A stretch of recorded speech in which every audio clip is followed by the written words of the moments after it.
My mother died last Tuesday, but she's downstairs doing laundry.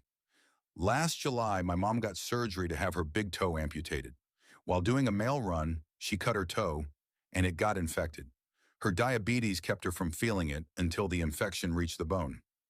After consultations with her doctor, it was decided that her toe could not be saved. At the time, I lived almost 2,000 miles away in California. I still remember Mom asking me to keep in touch with my 13-year-old sister, who would be home alone for a few days while she recovered in the hospital.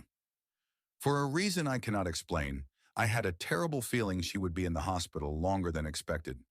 I'll keep in touch, of course, but maybe she should stay with her dad for a while. If something goes wrong, I said. She cut me off.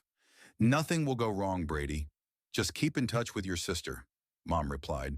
I know, but what if, I replied. Nothing will go wrong, Mom snapped. Now I gotta go. I have surgery in the morning, and I'm already stressed. Please check in with your sister a few times per day. I'll be back home on Wednesday. I bought her some frozen meals. She knows how to use the microwave. Please stop freaking out. Okay, Mom, I'll check in, I said, afraid to push further. I remember hanging up the phone feeling guilty for stressing her out. I'm sure it was hard to lose a part of your body, even if it was only a toe.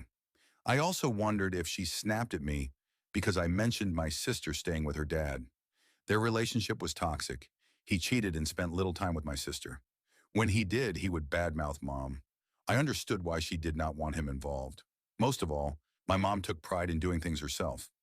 Unfortunately, on the day of the surgery, my worst fears were realized. Doctors did not know she had a weakened heart. When they gave her fluids pre-surgery, she had a heart attack, which sent her into heart failure. She survived, though needed assistance for basic everyday tasks. Because of this, I decided to move back home to care for her and my sister. The following few months were rough. She developed several more infections at the amputation site. One amputation led to 2 and 2 to 3, which resulted in her losing everything below the knee.